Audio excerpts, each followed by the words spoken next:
Speaking of big issues on the ballot, we're talking about Measure 120 when we initially went there. That's the gas tax increase measure.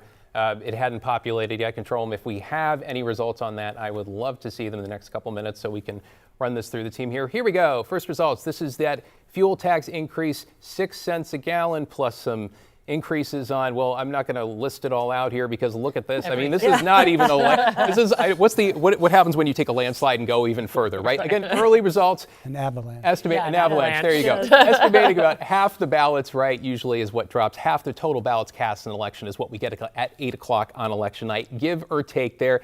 And the no's overwhelmingly have this. 82.3% currently saying, nah, we're not going to increase taxes. We're not going to do that. Which is interesting is there's a whole backstory behind this, Blair Best, about where this started. Had to do with transportation funding.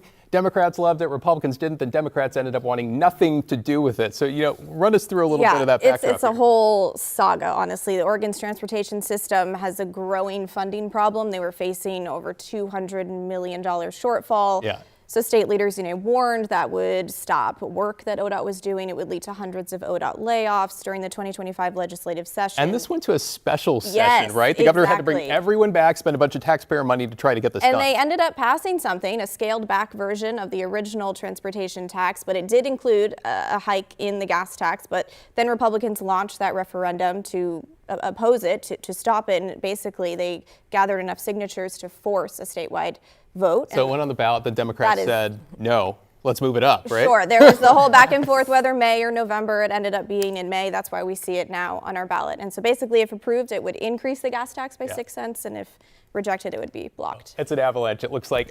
Any surprise here? This is like nobody wants anything to do with this. I'm actually surprised how wide the margin really was. Okay. I was convinced the no vote would be successful tonight, but 82 to 12 is, that's a message. That's not just a vote. And I actually think that's a message that all of our elected leaders need to hear. That's not just an anti-tax message to me.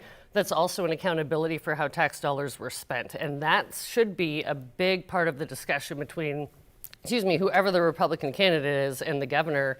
There's going to be accountability messaging that needs to happen ahead of November.